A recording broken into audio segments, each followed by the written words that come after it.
6:30 بجے ساتھی پہنچ جایا کریں، اس میں تاخیر نہ کریں۔ جب سے عشاء 8 ہوئی ہے آپ حضرات کلاس میں پہنچ جایا کریں۔ کتابیں کھول لیں۔ یہ حق کبیر الاخوۃ یہاں سے بسم اللہ الرحمن الرحیم۔ قال رسول اللہ صلی اللہ علیہ وسلم حق کبیر الاخوۃ علی صغیرہم حق الوالد علی ولدہ۔ ترجمہ سن لیں۔ جناب نبی کریم صلی اللہ علیہ وسلم کا ارشاد مبارک ہے کہ بڑے بھائی کا حق چھوٹے بھائی پر اس طرح ہے جیسا کہ والد کا حق اس کے بیٹے پر ہوتا ہے۔ پھر ترجمہ سنیں۔ حق کبیر الاخوۃ، بڑے بھائی کا حق علی صغیرہم، اپنے چھوٹے بھائیوں پر اس طرح ہے حق الوالد علی ولدہ، جیسے کہ باپ کا حق اپنے بیٹے پر ہوتا ہے۔ ترجمہ سمجھ آیا؟ اچھا، تو مفہوم بالکل واضح جی۔ حق کبیر الاخوۃ علی صغیرہم، بڑے بھائی کا حق چھوٹے بھائیوں پر اس طرح ہے حق الوالد علی ولدہ، جیسے کہ باپ کا حق اپنے بیٹے پر ہوتا ہے۔ تو اس حدیث مبارکہ میں بڑے بھائی کو بمنزلہ باپ کے قرار دیا گیا ہے۔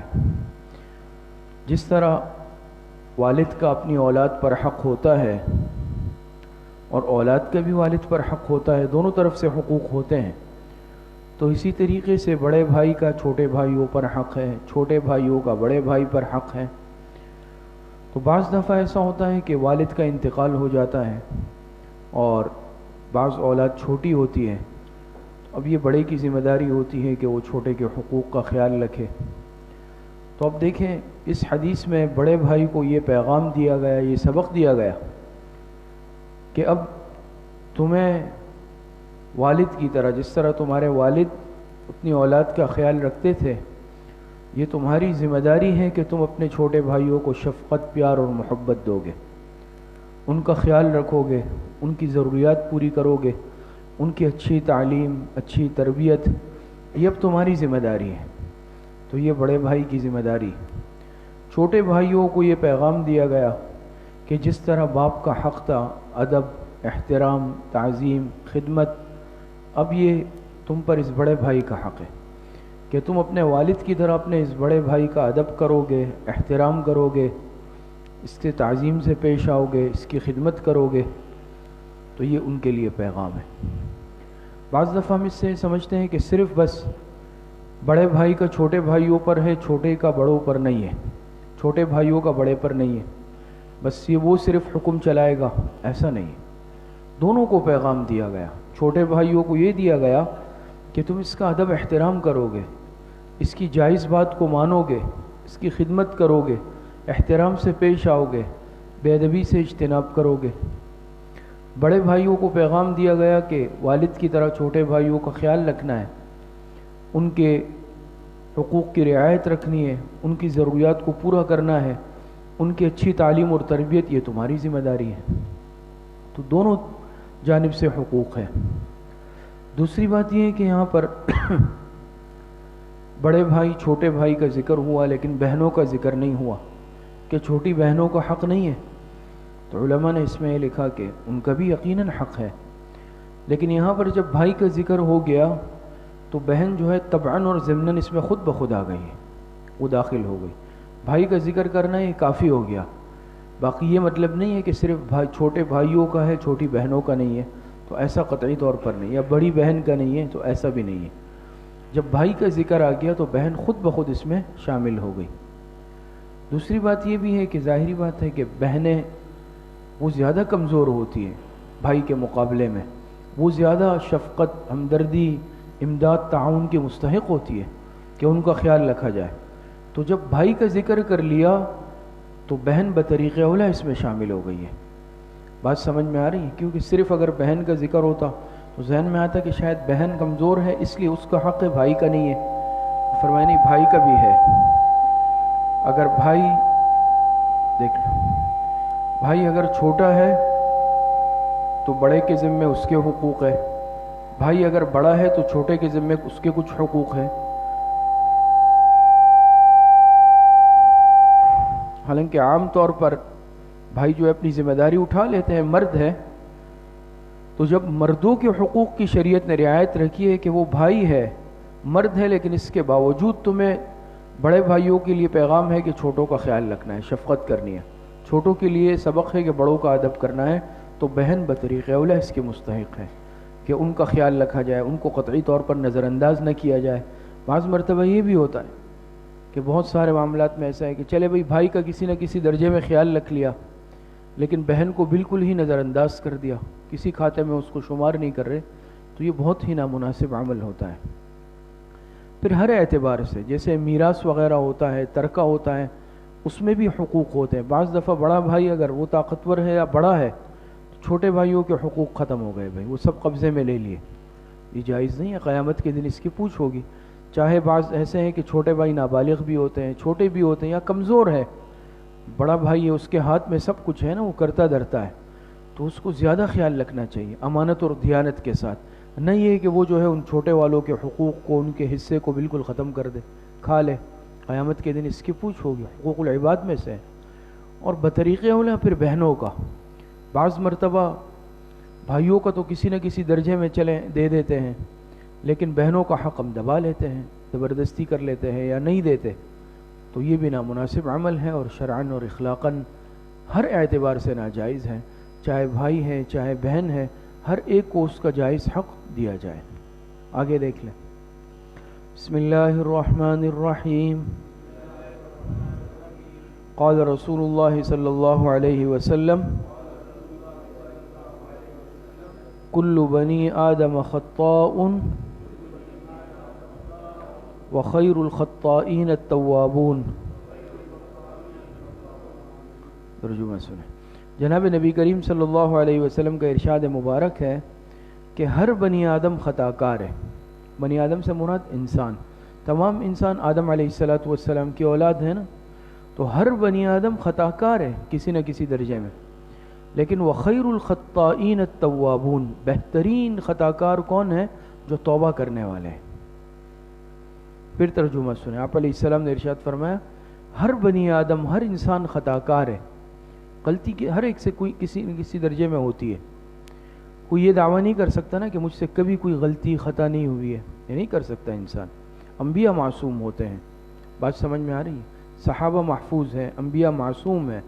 تو کل بنی آدم خطاء، ہر بنی آدم خطا کار ہے. لیکن بہترین خطا کار کون ہے؟ جو توبہ کرنے والے ہیں، جن سے جب غلطی ہو جائے، گناہ ہو جائے، اس پر جمے نہیں رہتے، فوراً اللہ پاک سے توبہ کرتے ہیں. قرآن کریم میں اللہ پاک ارشاد فرما، اسی مضمون کی حدیث غالباً پیچھے بھی گزری تھی، اس میں توبے سے متعلق کچھ بات آپ حضرات سے عرض بھی ہو گئی تھی.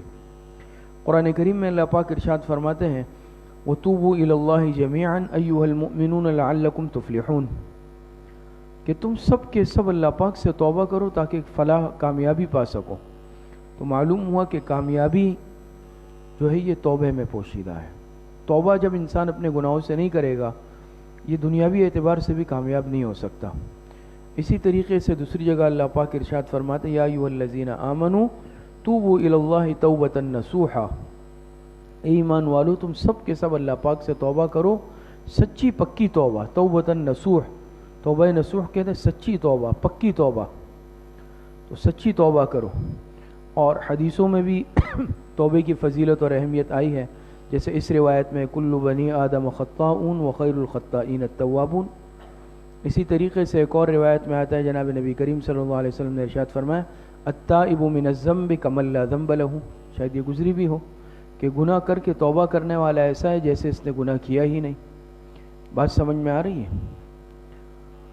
تو بہرحال توبہ کی بڑی اہمیت ہے. ایک اور روایت میں آتا ہے آپ علیہ السلام نے ارشاد فرمایا کہ جب انسان توبہ کر لیتا ہے تو یہ ایسا ہو جاتا ہے کہ جیسے آج ہی یہ پیدا ہوا ہے ماں کے پیٹ سے، یعنی اللہ پاک گناہوں سے پاک صاف کر دیتے ہیں.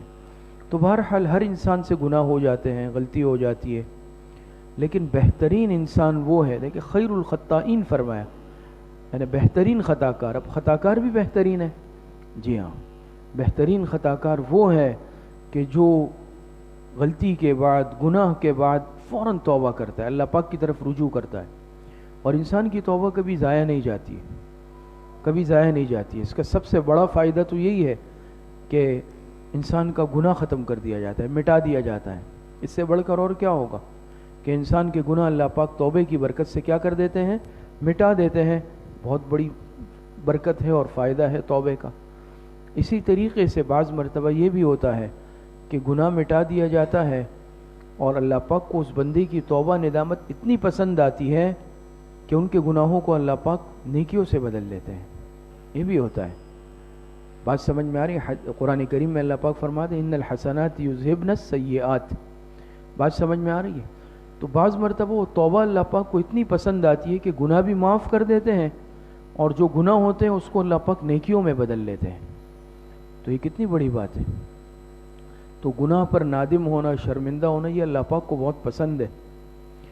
لیکن توبے کی قبولیت کی 3 شرائط ہے، وہ آپ حضرات پڑھ بھی چکے ہوں گے نا، کہ صرف یہ نہیں ہے بس زبان سے توبہ توبہ توبہ اور گناہ اسی طرح کر رہا ہے۔ سب حبر کف توبہ برلب دل پرز ذوق گناہ معصیت را خندمی آیت ز استغفار ماں، ایسا نہیں ہونا چاہیے۔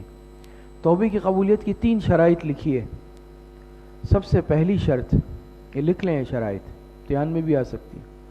سب سے پہلی شرط یہ ہے کہ انسان سچے دل سے توبہ کرے، نادم ہو، اپنے گناہوں پر شرمندہ ہو۔ یعنی یہ نہیں ہے کہ صرف زبان پر توبہ ہے اور شرمندگی ندامت کوئی نہیں ہے، یہ تو مذاق ہے اللہ پاک کے ساتھ۔ بیٹھ جائیں۔ بلکہ جب توبہ کرے تو دل میں ندامت ہو، شرمندگی ہو اللہ پاک سے، سچی توبہ، یہ پہلی شرط۔ نمبر 2، اس گناہ کو فوراً چھوڑ دے، ترک کر دے۔ کیونکہ بعض دفعہ یہ بھی ہے نا کہ شرمندگی اور ندامت تو ہے، توبہ بھی کر رہا ہے لیکن وہ گناہ اب بھی کر رہا ہے، تو یہ بھی صحیح نہیں ہے۔ بلکہ اس گناہ کو فوراً چھوڑ دے جس میں مبتلا ہے، جس سے توبہ کر رہا ہے، ایک یا زیادہ ہے۔ تیسرے نمبر پر آئندہ نہ کرنے کا پکا عزم کر لے۔ تینوں شرطیں لکھ لی۔ پہلی شرط کیا ہے کہ سچے دل سے ندامت ہو، شرمندگی ہو۔ نمبر 2، اس گناہ کو فوراً چھوڑ دے جس میں مبتلا ہے۔ اور نمبر 3، آئندہ نہ کرنے کا پکا عزم۔ علماء نے اس میں بھی ایک عجیب بات لکھی کہ دیکھیے 2 باتیں تو انسان کے اختیار میں ویسے بھی ہے کہ بھئی سچے دل سے توبہ کر لے، نادم ہو جائے، شرمندہ ہو جائے اللہ پاک کے سامنے، اور نمبر 2، اس گناہ کو چھوڑ دے۔ تیسری بات جو ہے وہ یعنی غیر یقینی سی ہے کہ آئندہ کے لیے عزم کرے پکا۔ تو اس میں یہ بھی ہو سکتا ہے کہ اس کی جو ہے اپنی توبہ توڑ دے، پھر سے وہ گناہ کر لے۔ تو اس بنیاد پر توبے سے باز نہ آئے کہ پتہ نہیں شاید میں پھر وہ گناہ کر لوں گا تو توبے کا فائدہ ہی کیا ہے، یہ نہیں ہو۔ اپنے طور پر انسان آئندہ سے نہ کرنے کا پکا عزم کرے، اللہ پاک خود بخود اس گناہ سے وہ گناہ چھڑوا دیں گے۔ جب پکا عزم ہوتا ہے نا دل میں، اللہ پاک تو دل کی نیت کو دیکھتے ہیں، اس کی برکت یہ ہوتی ہے کہ اللہ پاک اس گناہ سے دور کر دیتے ہیں اس بندے کو۔ تو یہ 3 شرطیں کیا ہے؟ یہ توبے کی قبولیت کے لیے ہے۔ تو توبہ بہرحال بہت بڑا عمل ہے، انسان توبہ کر لے۔ اور میں نے کہا بعض مرتبہ شرمندگی اللہ پاک کو پسند آتی ہے۔ حضرت امیر معاویہ رضی اللہ عنہ کا واقعہ میں نے اس پر عرض کیا ہے پہلے کہ ایک مرتبہ ان کا واقعہ لکھا، حضرت معاویہ رضی اللہ عنہ کو فجر کی نماز کے وقت کسی نے جگایا، تہجد کے وقت آنکھ کھلی تو ایک کوئی شخص کھڑا ہوا ہے۔ حیران ہو گئے اندر کون آیا، پوچھا بھئی تم کون ہو؟ کہا کہ آپ کو اٹھانے آیا ہوں، تہجد کا وقت ہوا ہے۔ کون ہو؟ کہا میں ابلیس ہوں، شیطان۔ حیران ہوئے، کہا بھئی شیطان کا تو کام اٹھانا نہیں ہے، اس کا تو کام تہجد چھڑوانی ہے، تو اٹھایا کہ کیسے؟ تو اس نے کہا وجہ یہ ہے کہ گزشتہ رات آپ کی تہجد چھوٹ گئی تھی، قضا ہو گئی، آپ اس پر اللہ پاک سے اتنی آپ نے آہوزاری کی کہ اللہ پاک نے آپ کو اس تہجد کا ثواب بھی دیا اور آپ کے مرتبے بھی بلند کر دیے۔ مزید آپ اللہ پاک کو آپ کا وہ گڑ گڑانا اتنا پسند آیا کہ تہجد کی جتنی فضیلت آپ کو ملتی ہے اللہ پاک نے اس سے زیادہ آپ کو دے دی۔ تو میں آج اس لیے آیا کہ ایسا نہ ہو کہیں پھر آج ایسا ہو جائے اور آپ کو تہجد سے بھی زیادہ ثواب مل جائے، تو میں آ گیا کم از کم آپ کو اٹھا لوں۔ تو شیطان بہرحال اپنے مقصد سے آیا، اس کا اپنا فائدہ تھا، لیکن عرض کرنے کا اس قصے سے مقصد یہ ہے کہ بعض مرتبہ انسان کسی نیکی کے چھوٹنے پر یا گناہ کے ہو جانے پر اللہ پاک سے اتنا شرمندہ اور سچے دل سے توبہ کرتا ہے کہ اللہ پاک اس کے مرتبوں کو بے انتہا بلند کر دیتے ہیں۔ وہ نیکی کر کے بھی شاید یہ وہ مرتبہ نہیں پاتا جتنا یہ اس ندامت سے پا لیتا ہے۔ تو بہرحال انسان اس میں نہ رہے کہ چلے اب گناہ زیادہ ہو گئے. دوسری بات یہ ہے کہ شیطان انسان کے دل میں مایوسی پیدا کرتا ہے کہ بھئی اتنے گناہ کیے ہیں اب تو فائدہ ہی نہیں ہے. بات سمجھ میں آ رہی ہے؟ شیطان انسان کے دل میں مایوسی پیدا کرتا ہے نا کہ بھئی جب اتنے گناہ کر لیے ہیں تو اب تو توبے کا فائدہ نہیں ہے. تو قرآن کریم میں اللہ پاک نے کیا ارشاد فرمایا؟ لا تقنطوا من رحمت اللہ، اے ایمان والو تم اللہ پاک کی رحمت سے مایوس مت ہونا. ایمان میں مایوسی ہے ہی نہیں.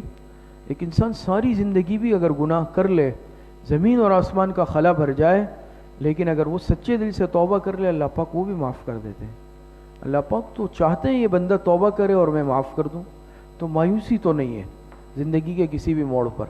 تو بہرحال مقصد یہ ہے کہ اللہ پاک نے فرمایا ہر انسان گناہ گار ہے، خطا کار ہے، لیکن بہترین خطا کار کون ہے؟ جو توبہ کرنے والا ہے. بس ایک دو باتیں اس ضمن میں اور سمجھ لیں. ایک یہ ہے کہ انسان جب توبہ کر لے تو پھر اپنے اس گناہ کا ذکر بار بار نہ کرے. بعض مرتبہ یہ بھی ہوتا ہے نا کہ انسان توبہ کر لیتا ہے سچے دل سے، لیکن وہ ہر ایک سے بھی پہلے جو ہے میں ایسا تھا اور پہلے میں نے یہ گناہ کیا، یہ گناہ کیا، علماء نے اس سے منع کیا ہے. جب اللہ پاک نے پردہ ڈال دیا، اللہ پاک نے معاف کر دیا، تو بس تم بھی چھوڑ دو اس ذکر کو. اور یہ بھی نہیں ہے کہ اب دوسرے بار بار ذکر کریں. یہ جو تھا نا یہ سب پہلے ایسے کرتے تھے، یہ پہلے فلاں تھے، فلاں سنگر تھے، فلاں گلوکار تھے، فلاں، اس کو چھوڑ دو. جب وہ زندگی کو چھوڑ چکا ہے، اللہ پاک کی طرف رجوع کر چکا ہے، تو اب چھوڑ دو اس کے ذکر کو. بعض مرتبہ انفرادی طور پر بعض کسی کی ترغیب کے لیے یا فائدے کے لیے اکا دکا، وہ بھی حکمت کے ساتھ مصلحت. لیکن اب مستقل ہر جگہ پر انسان کسی کا یہ تذکرہ کرے. وہ مشہور لطیفہ ہے نا کہ ایک شخص تھا، وہ چور تھا بڑا، بطور لطیفے کے ہے ویسے ہی. تو اس نے جو ہے توبہ کر لی، جماعت میں جا کے وقت لگایا. اب جہاں کارگزاری ہو رہی ہے ہر جگہ، بھئی یہ ماشاءاللہ دیکھیے بہت بڑے چور تھے، اس نے توبہ ہر جگہ. اس نے ایک جگہ یا اللہ تو نے معاف کر دیا لیکن یہ لوگ معاف نہیں کر رہے، اب ہر جگہ میری چوری کا تذکرہ ہو رہا ہے. تو مقصد یہ ہے کہ انسان جب بہرحال اس بھی اپنا ایک معاملہ ہے، بعض جگہ ہوتا ہے کارگزاری ایک ترغیب کے لیے، ترہیب کے لیے، لیکن بہرحال اس چیز کو پسند نہیں کیا گیا. تو جو انسان توبہ کر لے، فرمایا کہ بہترین خطا کار کون ہے؟ جو توبہ کرنے والے. ایک روایت اور پڑھ لیتے ہیں. بسم اللہ الرحمن الرحیم. قال رسول اللہ صلی اللہ علیہ وسلم کم من صائم لیس من صیامہ الا الظمأ وکم من قائم لیس له من قیامہ الا السحر. ترجمہ سنیں. جناب نبی کریم صلی اللہ علیہ وسلم کا ارشاد مبارک ہے، کتنے ہی روزہ دار ایسے ہیں، صائم کہتے ہیں روزہ دار، کتنے ہی روزہ دار ایسے ہیں کہ ان کو ان کے روزے سے سوائے پیاس کے کچھ حاصل نہیں ہوتا. ظمأ کہتے ہیں پیاس. کتنے ہی روزہ دار ایسے ہیں کہ ان کو ان کے روزے سے سوائے پیاس کے کچھ حاصل نہیں ہوتا. وَكَم مِّن قَائِمٍ، قائم سے مراد رات کو عبادت کرنے والا، شب زندہ دار، تہجد گزار، رات کو عبادت کرنے والا. کتنے ہی شب زندہ دار یا رات کو عبادت کرنے والے ایسے ہیں کہ جن کو ان کے جاگنے سے، اٹھنے سے سوائے سحر کہتے ہیں جاگنا، سوائے جاگنے کے، بے خوابی کے کچھ حاصل نہیں ہوتا. ترجمہ سمجھ آیا؟ کتنے ہی روزہ دار ایسے ہیں کہ ان کو ان کے روزے سے پیاس کے سوا کچھ نہیں ملتا، اور کتنے ہی راتوں کو عبادت کرنے والے جاگ کر ایسے ہیں کہ جاگنے کے سوا، بے خوابی کے سوا کچھ نہیں ملتا. یعنی وہ روزے تو رکھ رہے ہیں کتنے ہی روزہ دار، لیکن ان کو روزے کا ثواب نہیں مل رہا. بس بھوکے پیاسے ہیں تو پیاس ہی مل رہی ہے، بھوک مل رہی ہے. اور کتنے ہی ایسے جو راتوں کو اٹھ کر عبادت کر رہے ہیں لیکن وہ صرف جاگنا ہی ہے، ثواب کوئی نہیں. کیا مطلب؟ روزے دار سے وہ روزے دار مراد ہے کہ جو روزہ تو رکھ رہا ہے، بھوکا بھی ہے، پیاسا بھی ہے، ان چیزوں سے پرہیز کر رہا ہے، لیکن بعض اور چیزیں جو اللہ پاک نے روزے کی حالت میں منع کی ہے اس کو نہیں چھوڑ رہا. غیبت چل رہی ہے، روزہ کی حالت میں غیبت کر رہا ہے، اسی طرح روزہ رکھ کر جھوٹ اسی طرح بول رہا ہے، روزہ رکھ کر لوگوں کو دھوکہ اسی طرح دے رہا ہے، گالم گلوچ اسی طرح کر رہا ہے، لڑائی جھگڑا اسی طرح چل رہا ہے. تو یہ چونکہ منہیات سے اجتناب نہیں کر رہا، تو فرمائے بس بھوک پیاس ہے، ثواب کوئی نہیں ہے. یا پھر ریاکاری ہے خدا نخواستہ، ہر ایک کو ذکر کر رہا ہے اپنے روزے کا، تو ظاہری بات ہے ریاکاری کا ہونا اور اخلاص کا چلے جانا یہ پھر انسان کے عمل کے ثواب کو ضائع کر دیتا ہے. تو بس بھوک پیاس اس کو مل رہی ہے اور کچھ بھی نہیں مل رہا. اب سمجھ میں آئی بات؟ اسی طریقے سے ایک آدمی پوری رات عبادت کر رہا ہے، لیکن خدا نخواستہ اگر اس میں بھی ریاکاری آ گئی، لوگوں کو دکھلانا مقصود ہوا اور اپنی تعریف کروانی مقصود ہو گئی، تو یہ پڑھ رہا ہے تہجد، یا پھر اسی طریقے سے اٹھا تو ہے لیکن دوسروں کی غیبتیں کر رہا ہے۔ شیخ سعدی رحمۃ اللہ علیہ کا غالباً واقعہ نقل کیا، فرمایا میں اپنے والد کے ساتھ تھا، ایک جگہ ہم نے رات گزاری مسجد میں، تو والد اٹھے رات کو تہجد کے لیے، مجھے بھی اٹھایا، اور ساتھی سو رہے تھے، تو میں نے اپنے والد سے کہا کہ دیکھو یہ اللہ کے بندے سب سو رہے ہیں اس وقت، تو مجھے والد نے کیا جملہ کہا کہ کاش اس غیبت کے بجائے تم بھی سو جاتے، ان کی غیبت کرنے کے بجائے تم بھی سو جاتے، یہ بہتر تھا اس سے۔ بات سمجھ میں آ رہی ہے؟ اب اگر خدا نخواستہ کوئی انسان تہجد کے لیے اٹھا تو ہے، لیکن یہ دیکھو بھی یہ سو رہا ہے، یہ تہجد نہیں پڑھ رہا، ایک کی غیبت کر رہا ہے، دوسرے کی غیبت کر رہا ہے، تو ثواب تو کیا ملنا، غیبت کا الٹا اس کو عذاب اور گناہ ملے گا۔ تہجد تو چلی گئی، اور یا پھر اٹھا لیکن دل میں یہ ہے کہ فلاں دیکھ لے، فلاں دیکھ لے، فلاں دیکھ لے، تو اس صورت کے اندر بھی یہ عمل اللہ پاک کے لیے نہیں ہوا، تو اس وجہ سے اس کا ثواب بھی نہیں رہا، سوائے جاگنے کے اس کو کچھ نہیں ملا۔ تو بہت بہرحال ڈرنے کی بات بھی ہے، احتیاط کی بات بھی ہے کہ عمل تو اگر انسان بڑا کر لے، لیکن خدا نخواستہ کوئی ایسا منافی عمل بھی کر لے کہ جو اس عمل کی روح کے خلاف ہے، چاہے وہ جھوٹ بولنا ہے، حرام کھانا ہے، اور ریاکاری ہے، غیبت ہے، تو یہ ایسے برے عمل ہیں کہ یہ انسان کے بڑے بڑے نیک اعمال کو بھی تباہ اور ضائع کر دیتے ہیں، تو باقی اعمال کی پھر کیا حیثیت رہ جائے گی؟